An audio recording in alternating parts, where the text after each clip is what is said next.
of Hammurabi.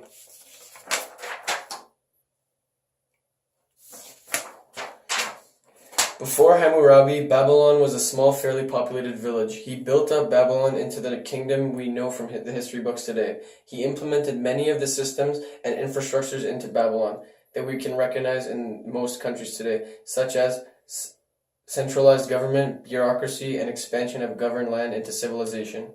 With this came the expansion of not only land government and rule, but law as well, with influence from past codes of different lands such as Assyria, and the Code of Hammurabi was created. And so that what can we be taken from this? That the law before and the other influences codes from the primitive until it improved upon and complied into Babylonian law. The new laws of the Code of Hammurabi was established by the exulting king Hammurabi in 1754 BC. They introduced changes in many aspects of life of the Babylonian people: marriage, businesses, criminal activity, common mishaps, and social life.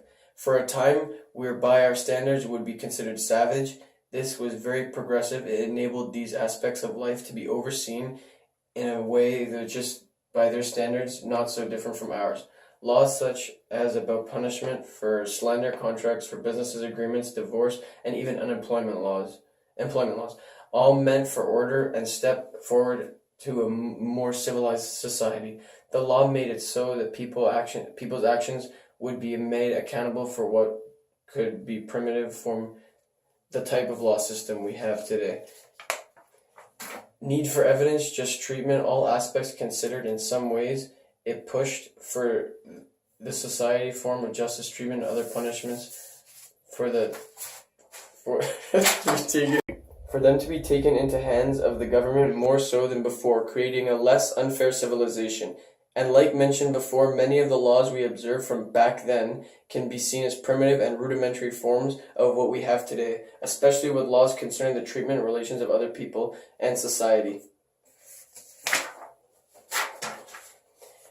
Nowadays, our laws are evidently more just ethical and geared towards potential rehabilitation for the person committing the crime rather than pure punishment or death.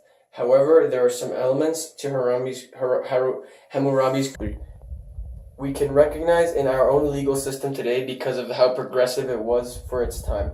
Things mentioned before, such as compensation for the person the crime was committed to, and the concept of presumed innocence before proving guilty, though use of evidence from both parties of a crime. All in all, if one were to read Hammurabi's code, they would see that most of it, if not all the laws, have the same underlying principle, just different ideas.